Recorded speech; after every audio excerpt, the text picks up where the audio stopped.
Hello and welcome to IJ academy. Students, last lecture में हमने start किया था इंडियन आर्ट एंड कल्चर और मैंने आपको वहां पे इंडियन आर्किटेक्चर एंड स्कल्पचर वहां पे करवाया था। इंडियन आर्किटेक्चर में हमने टेम्पल्स को डिस्कस किया था और एक पॉइंट यहाँ पे हम भूल गए हैं, वो ये है कि जो इंडियन टेम्पल्स हैं इसके कुछ स्टाइल्स भी होते हैं। जैसे मैं आपको बता दूं कि जो अब नॉर्थ इंडिया के अंदर टेम्पल्स देख रहे हैं तो ये नगारा स्टाइल में बनाए जाते हैं। इसी तरीके से जो साउथ में जो टेम्पल्स हैं वो द्राविड़ा स्टाइल में बनाए जाते हैं और नगारा एंड द्राविड़ा का जो मिक्सचर है उसको हम कहते हैं विसारा। यानी कि मेरे कहने का मतलब ये है कि अगर आप देखेंगे कि स्टाइल जो है, टेम्पल स्टाइल जो है वो तीन प्रकार के होते हैं। जैसे पहला होता है जिसे हम कहते हैं नगारा, और नगारा स्टाइल जो है ये जो नॉर्दर्न इंडिया में जो टेम्पल्स आपको मिलेंगे लाइक खाजुराहो, लाइक जो आपको मिलते हैं कोणार्क सन टेम्पल, मोदीरा, तो वो सभी जो है नगारा स्टाइल में है। इसी तरीके से जितने भी साउथ में टेम्पल्स हैं उनको बनाया जाता है द्राविड़ा स्टाइल में। किसमें?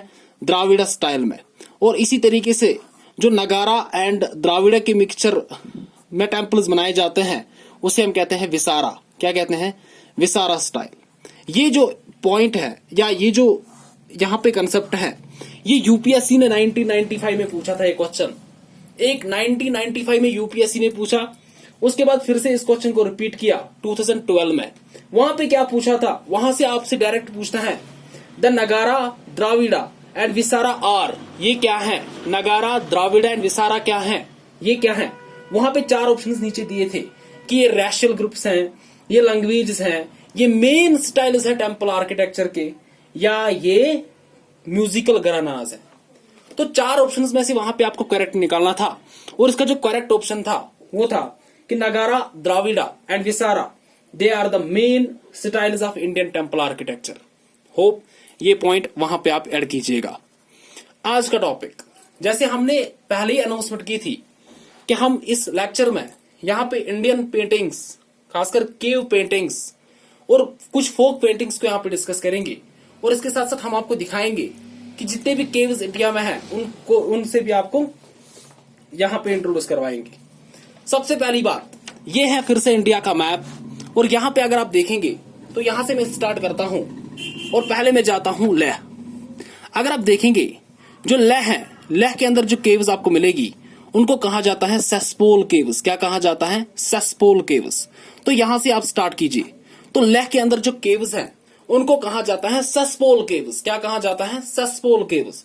उसके बाद ये है आपका यूके। यूके मीन्स उत्तराखंड, है ना। और उत्तराखंड के अंदर अगर आप देखेंगे तो यहाँ पे आपको मिलेगी लखुदियार केव्स। क्या? लखुदियार केव्स। यहाँ पे देखो लखुदियार केव्स जो है यह आपके उत्तराखंड में आपको मिलेगी। उसके बाद अगर आप देखेंगे और जाएंगे आप बिहार, तो बिहार जो है यहाँ पे है बिहार, और बिहार के अंदर जो है आपको दो इंपॉर्टेंट केव्स यहाँ पे मिलेगी। एक है जिसे हम कहते हैं नागार्जुनी केव। क्या कहते हैं? नागार्जुनी केव्स। और दूसरी जो केव्स हैं उनको कहा जाता है बराबर केव्स। तो अगर आपसे पूछेंगे कि Nagarjuni caves and Barabar caves जो है ये केव्स कहाँ की हैं, तो ये केव्स जो है ये बिहार की केव्स हैं। अभी तक तीन ही केव्स को हमने डिस्कस किया है। सबसे पहले लेह की Saspol caves, Lakhudiyar caves of Uttarakhand and Nagarjuni and Barabar caves of Bihar. उसके बाद अगर आप नीचे जाएंगे और यहाँ पे है आपका छत्तीसगढ़, तो छत्तीसगढ़ के अंदर आपको मिलेगी एक केव जिसे हम कहते हैं जोगीमारा। क्या कहते हैं? जोगीमारा केव। तो जोगीमारा केव कहाँ पे है? छत्तीसगढ़ के अंदर आपको मिलेगी। कहाँ पे? छत्तीसगढ़ के अंदर। ये यहाँ पे छत्तीसगढ़ है। क्या है? छत्तीसगढ़। इसके बाद अगर आप देखेंगे तो यहाँ पे है आपकी central state, the state of MP, है ना, मध्य प्रदेश जिसको कहा जाता है। तो यहाँ पे अगर आप देखेंगे यहाँ पे आपको दो तीन केव्स यहाँ पे मिलती हैं। एक यहाँ पे आपको मिलेगी भिमबेटका, तो सबसे इंपॉर्टेंट यहाँ पे है भिमबेटका केव पेंटिंग्स यहाँ पे लोकेटेड है। कहाँ पे? एमपी के अंदर, है ना। इसी तरीके से अगर आप देखेंगे तो आदमगढ़ हिल्स यहाँ पे है, और आदमगढ़ हिल्स में अभी आपको बहुत सारी पेंटिंग्स यहाँ पे नजर आएगी। तो आदमगढ़ हिल्स भी यहाँ पे है। और इसके साथ साथ अगर आप देखेंगे तो यहाँ पे जो इंपॉर्टेंट केव है उसे हम कहते हैं बाग केव। तो आपसे डायरेक्टली यहाँ पे क्वेश्चन पूछेगा बाग केव, भिमबेटका केव, आदमगढ़ केव, ये कहाँ पे है? ये कहाँ पे है? इनकी डायरेक्ट लोकेशन यहाँ पे पूछेगा। तो ये है आपके मध्य प्रदेश के अंदर, आपके मध्य प्रदेश के अंदर। तो long story short, Saspol caves are located in Leh, Lakhudiyar caves are located in Uttarakhand, Nagarjuni and Barabar caves are located in Bihar, है ना। Bhimbetka cave, Adamgarh, Bagh cave, these are located in MP, है ना। और जोगीमारा केव जो है ये छत्तीसगढ़ के अंदर आपको मिलेगी। तो सबसे इंपॉर्टेंट जो यहाँ पे लोकेशन है उसे हम कहते हैं महाराष्ट्र, क्योंकि महाराष्ट्र जो यहाँ पे है अगर आप देखेंगे तो यहाँ पे 3 केव जो है सबसे इंपॉर्टेंट है। One is Ellora caves, second is Ajanta caves, क्या है Ajanta caves, and third one is Elephanta caves. तो अजंता, एलोरा, एलिफेंटा ये तीनों जो है ये आपकी महाराष्ट्र ही में आपको दिखेगी, है ना। इसके अलावा एक और केव यहाँ पे है जिसे हम कहते हैं कन्हरी केव, क्या कहते हैं कन्हरी केव भी यहाँ पे लोकेटेड है। तो यहाँ पे कौन कौन सी केव है, Kanheri, Ellora, Ajanta and Elephanta cave, they are located in the state of Maharashtra, है ना। और यहाँ पे अगर आप जाएंगे इसके नीचे तो यहाँ पे है कर्नाटका, और कर्नाटका के अंदर जो केव आपको मिलेगी उसे हम कहते हैं बादामी केव, क्या कहते हैं बादामी केव्स। तो बादामी केव जो है ये आपके कर्नाटका में आपको मिलेगी, है ना। इसके बाद अगर आप जाएंगे तमिलनाडु तो तमिलनाडु में एक केव आपको मिलेगी जिसे हम कहते हैं, क्या कहते हैं सितनावैसल केव, क्या कहते हैं सितनावैसल केव। जितना आप चीजों को आग जोर से बोलेंगे ना और मेरे साथ बोलेंगे उतना चीजें आपके फिंगर टिप्स पे आ जाएंगी यार। आप बोल, Saspol caves are located in Leh, Lakhudiyar caves are located in UK Uttarakhand, है ना। बिहार में कौन सी केव्स है, Nagarjuni caves and Barabar caves, है ना। इसी तरीके से आपके एमपी में कौन सी केव्स है, भीमबेटका केव, बाग केव, आदमगढ़ केव, है ना, ये एमपी के अंदर है। Jogimara cave is located in Chhattisgarh, Ellora, Ajanta, Elephanta, Kanheri cave ये सभी केव्स जो है आपके महाराष्ट्र में है। बादामी केव्स कहाँ पे है, कर्नाटका में है, कुछ है ही नहीं। सितनावैसल केव कहाँ पे है, तमिलनाडु में है। तो आप अपने हिसाब से देखिए, जिस तरीके से आपने टेम्पल्स को देखा फ्रॉम नॉर्थ साउथ, इसी तरीके से देखना, ड्रा करो, खुद ड्रा करो। और यहीं पे आप देख सकते हैं कि यहाँ की मैप प्रैक्टिस भी आपको इसके साथ साथ हो जाएगी जितना आप चीजों को ड्रा यहाँ पे करोगे, है ना।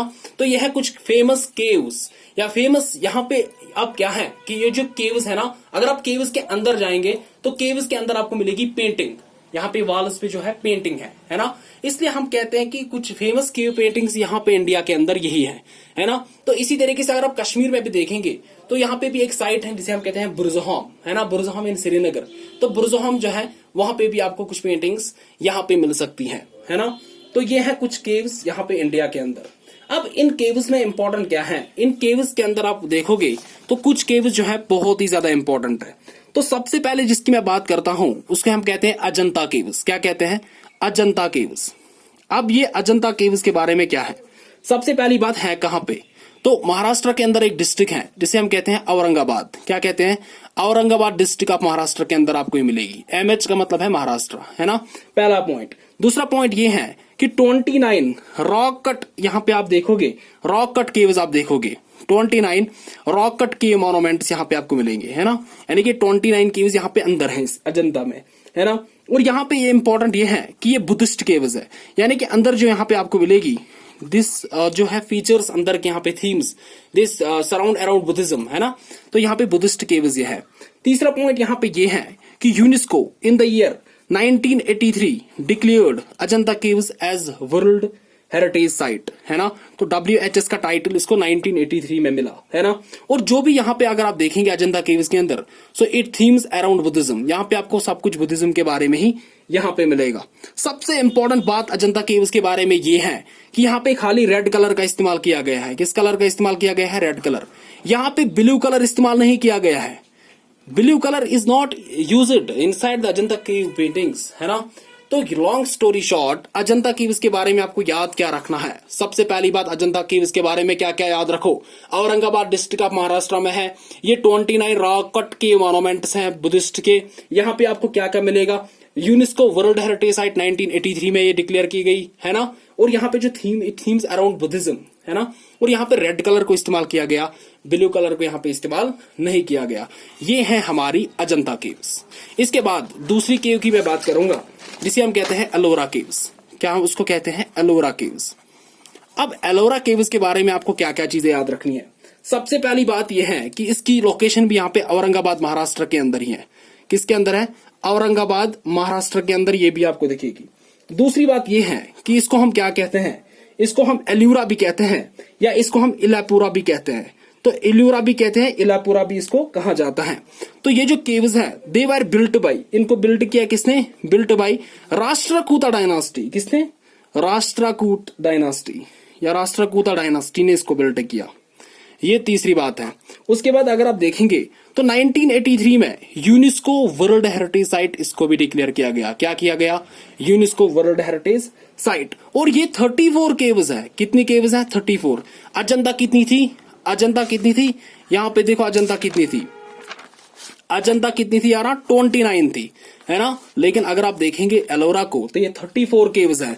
इन 34 केव्स में अगर आप देखेंगे तो 17 केव्स यहां पे आप देखोगे, यहां पे हिंदू रॉक कट टेम्पल्स। क्या देखोगे, हिंदू रॉक कट टेम्पल्स। या मैं ये भी बोल सकता हूं कि 17 केव्स आउट ऑफ 34 केव्स ये जो है थीम्स अराउंड हिंदुइज्म, है ना। इसी तरीके से अगर आप देखेंगे तो 12 केव्स हैं, यहां पे आपको मिलेंगे बुद्धिस्ट विहारास, यानी कि थीम्स अराउंड बुद्धिज्म, है ना। और यहां पे अगर आप देखेंगे तो 5 केव जो हैं ये जैन रॉक कट टेम्पल्स यहां पे देखेंगे, जैन रॉक कट यहां पे मॉन्यूमेंट्स आपको दिखेंगे। ये इंपॉर्टेंट यहां पे हो जाता है। सबसे फेमस बात जो एलोरा केव्स की है वो ये है कि यहां पे आपको एक हाल दिखेगा जिसे हम कहते हैं चेतिया हाल। क्या कहते हैं, चेतिया हाल, है ना। इस चेतिया हाल के अंदर क्या दिखेगा आपको, एक केव दिखेगी जिसे हम कहते हैं कारपेंटर्स केव। क्या कहते हैं, कारपेंटर्स केव। अब यहाँ पे कारपेंटर्स केव कहो या इसको एक और नाम से भी जाना जाता है, सूतर का झोपड़ा। क्या कहा जाता है, सूतर का झोपड़ा।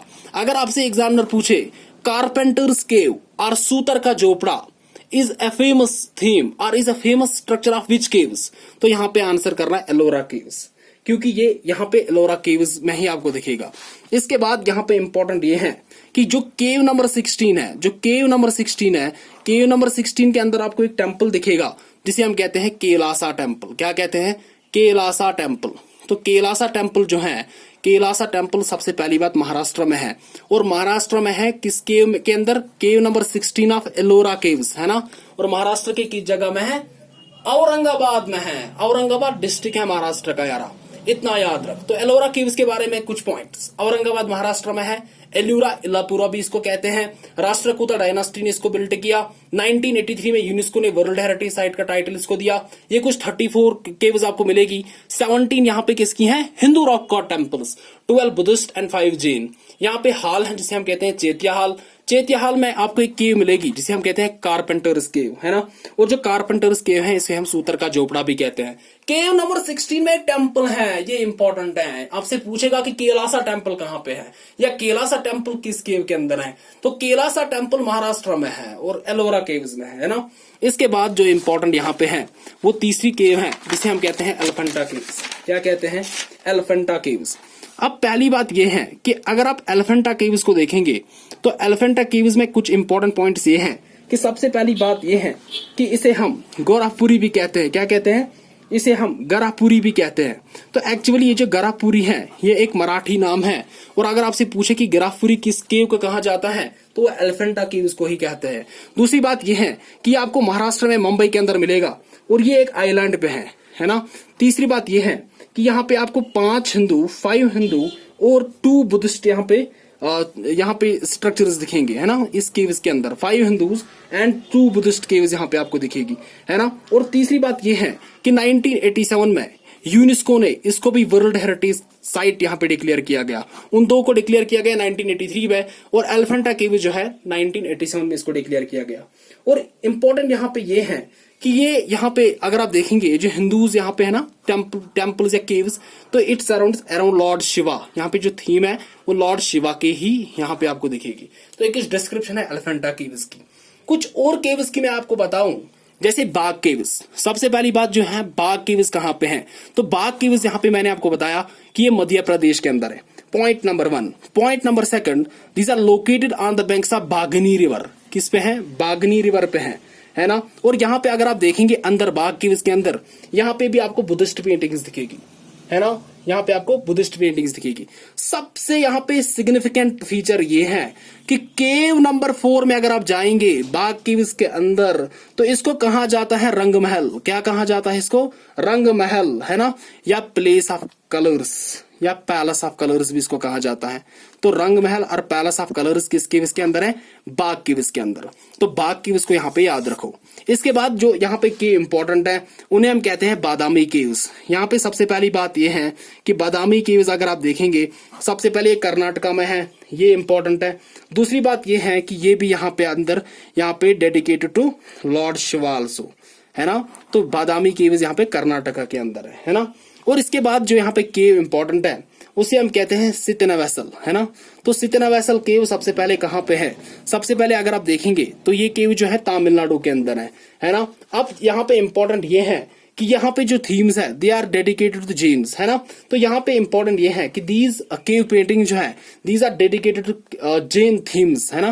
तो ये इंपॉर्टेंट यहाँ पे हो जाता है सितनावैसल केव्स, है ना। ये है कुछ डिस्क्रिप्शन इंपॉर्टेंट केव्स की जो यहाँ पे आपको इंडिया के अंदर यहाँ पे मिलेगी। ये सभी मैंने आपके साथ डिस्कस किया केव्स, है ना। अब मैं जल्दी से आ जाता हूं पेंटिंग्स के ऊपर। पेंटिंग्स में अगर आप देखेंगे इंडियन पेंटिंग्स, तो इंडियन पेंटिंग्स भी यहाँ पे इंपॉर्टेंट है। क्यों इंपॉर्टेंट यहाँ पे है? बिकॉज सी इंडियन पेंटिंग्स अगर आप देखेंगे तो इंडियन पेंटिंग्स भी यहाँ पे आपको सबसे पहले अगर आप देखेंगे केव्स के अंदर ही मिलेगी, है ना। तो जो यहाँ पे इंडियन पेंटिंग्स हैं, सबसे पहले आप बात करते हैं प्री हिस्टोरिक पेंटिंग्स की। किनकी? Pre historic paintings. Pre historic paintings का मतलब यह है कि जो स्टोन एज की पेंटिंग्स हैं, या मैं आपको बताऊं कि जो केव्स के अंदर है ना। तो इंडिया के अंदर अगर आप देखेंगे तो 3 जगह है। कितनी जगह है? 3 जगह है जहां पे आपको प्री हिस्टोरिक पेंटिंग्स दिखेगी, है ना। यानी कि कौन कौन सी केव है? जो मैंने आपको बताया भिमबेटका, ये नंबर फर्स्ट है ना। उसके बाद दूसरा जो यहाँ पे आप देखोगे लखुदियार, तो लखुदियार भी मैंने आपको बताया कि ये उत्तराखंड के अंदर है। और तीसरा यहाँ पे है बुरजहाम, और बुरजहाम जो है ये यहाँ पे कश्मीर के अंदर है। देखो मसला क्या है? मसला ये है कि ये प्री हिस्टोरिक पेंटिंग्स है ना। तो हिस्ट्री को एज अ होल डिवाइड किया जाता है 2 पार्ट्स में। एक प्री हिस्ट्री है, दूसरा यहाँ पे प्रोटो हिस्ट्री है ना, या हिस्टोरिक पीरियड है। प्री हिस्टोरिक पीरियड ऐसा पीरियड माना जाता है जहां पे हमारे पास पूरे सोर्सेज नहीं थे।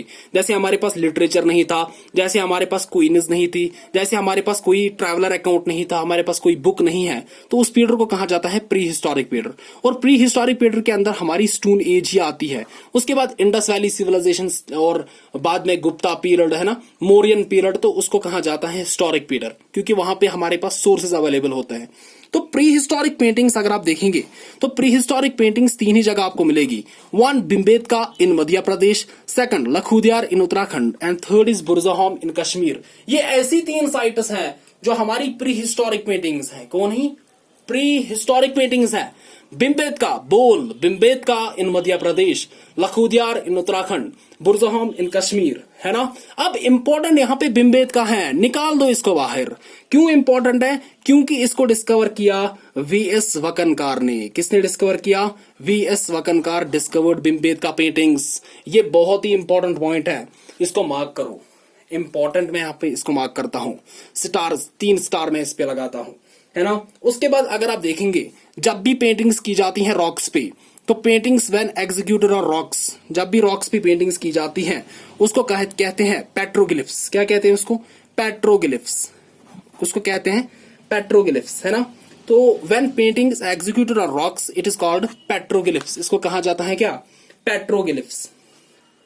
उसके बाद इसी तरीके से अगर पहले अगर आप देखेंगे तो पहले जो है पेंटिंग की जाती थी सॉलिड वॉल्स पे, या दीवार पे पहले पेंटिंग की जाती थी। तो जब भी पेंटिंग की जाती है किसी सॉलिड स्ट्रक्चर पे, तो उस पेंटिंग को कहा जाता है म्यूरल पेंटिंग्स। तो डायरेक्टली आपसे पूछेगा कि म्यूरल पेंटिंग का मतलब क्या है? तो म्यूरल पेंटिंग कुछ नहीं है, जब भी पेंटिंग की जाएगी किसी सॉलिड स्ट्रक्चर पे उसे हम कहते हैं म्यूरल पेंटिंग्स। जितनी आप पेंटिंग्स देखते हो ना अजंता के अंदर, एलोरा, बाग केव्स के अंदर जो पेंटिंग देते हो, they are the finest example of mural paintings, है ना। इसी तरीके से अगर आप देखेंगे तो जैसे जैसे पेंटिंग बाद में डेवलप हुई, तो पहले जो है प्लांट फाइबर्स को इस्तेमाल करते थे, तब ब्रश नहीं थे, आज इस्तेमाल करते हैं। तो तब जो है नेचुरल प्लांट फाइबर्स को लेते थे, जैसे सिल्क के या कुछ जूट के, उन्हीं से यहाँ पे पेंटिंग्स की जाती थी। तब हमारे पास ब्रश नहीं थे, है ना। तो जब भी पेंटिंग की जाती है किस पे? सॉलिड स्ट्रक्चर पे, उसे हम कहते हैं म्यूरल पेंटिंग्स। उसके बाद भाई हम आगे बढ़ेंगे। उसके बाद पेंटिंग थोड़ा बहुत डेवलप होने लगी और हम देखते हैं कि उसके बाद आई मिनिएचर पेंटिंग। क्या आई? मिनिएचर पेंटिंग उसके बाद आई, है ना। तो मिनिएचर पेंटिंग में क्या किया जाता था, यहाँ पे रेड, है ना, रेड लेड पेंट किया जाता है। उसके बाद जो फाइनली यहाँ पे हमने देखा वो है पहाड़ी स्टाइल ऑफ पेंटिंग। क्या है? पहाड़ी स्टाइल ऑफ पेंटिंग उसके बाद डेवलप हुई। और अगर आपसे पूछे कि पहाड़ी स्टाइल ऑफ पेंटिंग में एग्जांपल्स क्या हैं, तो जो जम्मू से लेकर अल्मोड़ा तक, इसीलिए यहाँ पे मैंने ये पॉइंट डिस्कस किया, जो जम्मू से लेकर अल्मोड़ा तक पेंटिंग की जाती हैं वो पहाड़ी स्टाइल ही है और पहाड़ी स्टाइल ही इसको कहते हैं, जम्मू से लेकर अल्मोड़ा। और इसी के अंदर आपकी बशोली, कांगड़ा स्कूल, उतना आपको डीप में नहीं जाना है, लेकिन आप इतना याद रखो कि जम्मू से लेकर अल्मोड़ा में जो पेंटिंग की जाती है उसी को हम पहाड़ी स्टाइल ऑफ पेंटिंग कहते हैं, है ना। तो यहाँ पे कुछ मैंने हिस्ट्री बता दी पेंटिंग्स की। सबसे पहले प्री हिस्टोरिक पेंटिंग्स हुआ करती थी जो रॉक्स पे हुआ करती हैं, जिसको हम कहते हैं पेट्रोग्लिफ्स। तो 3 फाइनेस्ट एग्जांपल्स हैं, जैसे बिम्बेदका, लखोदिया, बुर्जहोम, है ना। उसके बाद यहाँ पे सॉलिड स्ट्रक्चर पे किया जाता था, मूरल पेंटिंग उसको कहते थे। उसके बाद मिनिएचर पेंटिंग और फाइनली यहाँ पे डेवलप हुआ पहाड़ी स्टाइल ऑफ पेंटिंग। तो पेंटिंग्स में क्या है, पेंटिंग्स में अगर नाम कमाया है किसी बंदे ने तो राजा रवि वर्मा का नाम नहीं भूलना भाई, सब कुछ भूल जा लेकिन राजा रवि वर्मा का नाम नहीं भूलना। किसका? राजा रवि वर्मा। अब राजा रवि वर्मा क्यों इंपॉर्टेंट है? क्योंकि अगर आप देखेंगे कि इस बंदे ने क्या किया, इस बंदे ने यहाँ पे हमारी पेंटिंग को रिवाइवल किया ड्यूरिंग द ब्रिटिश रूल, है ना। तो राजा रवि वर्मा जो है, he was a greatest Indian painter. क्या था? ये एक इंडिया का बहुत बड़ा पेंटर था, ग्रेटेस्ट इंडियन पेंटर, है ना। और अगर आप देखेंगे दूसरा पॉइंट इसके बारे में ये है कि ये केरला का था, राजा रवि वर्मा जो है केरला का था। तीसरा पॉइंट ये है कि ये इसको हम राफाइल ऑफ द ईस्ट भी कहते हैं। क्या कहते हैं? राफाइल ऑफ द ईस्ट भी इसको कहते हैं। राफाइल ऑफ द ईस्ट कहो, या इसको कहा जाता है एक और नाम जिसे हम कहते हैं पिकासो ऑफ द ईस्ट। क्या कहते हैं? पिकासो ऑफ द ईस्ट भी इसको कहा जाता है। तो राजा रवि वर्मा को यहाँ पे नहीं भूलना है। तो राजा रवि वर्मा जो है इसकी कुछ फेमस वर्क्स भी आप याद रखो, क्योंकि आप इतना यहाँ पे हमने कर लिया तो फेमस वर्क्स भी देख लो। जैसे इसकी यहाँ पे फेमस वर्क है जिसे हम कहते हैं लेडी इन द मूनलाइट। क्या कहते हैं? लेडी इन द मूनलाइट, इसी की वर्क है ना। दूसरी बात यह है कि मदर इंडिया, मदर इंडिया जो है इसी का है ना। यहाँ पे ये कुछ वर्क्स है इसकी। इसी तरीके से इसकी एक और वर्क है जिसे हम कहते हैं रावणा किडनैपिंग सीता। क्या कहते हैं? रावणा किडनैपिंग सीता, ये भी इसी की वर्क है। और इस पे एक फिल्म भी आई थी, राजा रवि वर्मा पे एक फिल्म भी आई थी जिसे हम कहते हैं रंग रसिया। क्या कहते हैं? रंग रसिया। तो रंग रसिया जो है फीचर्ड फिल्म राजा रवि वर्मा पे ही आई थी। तो राजा रवि वर्मा का नाम यहाँ पे आपको भूलना नहीं है। इसके बाद जो हमें डिस्कस करना है वो है कुछ फोक पेंटिंग्स यहाँ पे इंडिया की, और मैंने यहाँ पे लिख के रखी है, मैं आपके साथ ही पढ़ूंगा तो आप इन पेंटिंग्स को यहाँ पे देखिए। सबसे पहली बात यहाँ पे स्टार्ट करते हैं बिहार से। तो बिहार की फोक पेंटिंग है जिसे हम कहते हैं मधुबानी पेंटिंग। यार इसको नहीं भूलना क्योंकि इसको रिसेंटली जीआई टैग दिया गया, और यहाँ पे जेकेएसएसबी की हैबिट रही है कि इन क्वेश्चंस को पूछता है जीआई टैग। अगर आप क्लास 4th का एग्जामिनेशन पेपर उठाओगे वहां पे मशरूम पे पूछा था, वहां पे पूछा था कि गूची मशरूम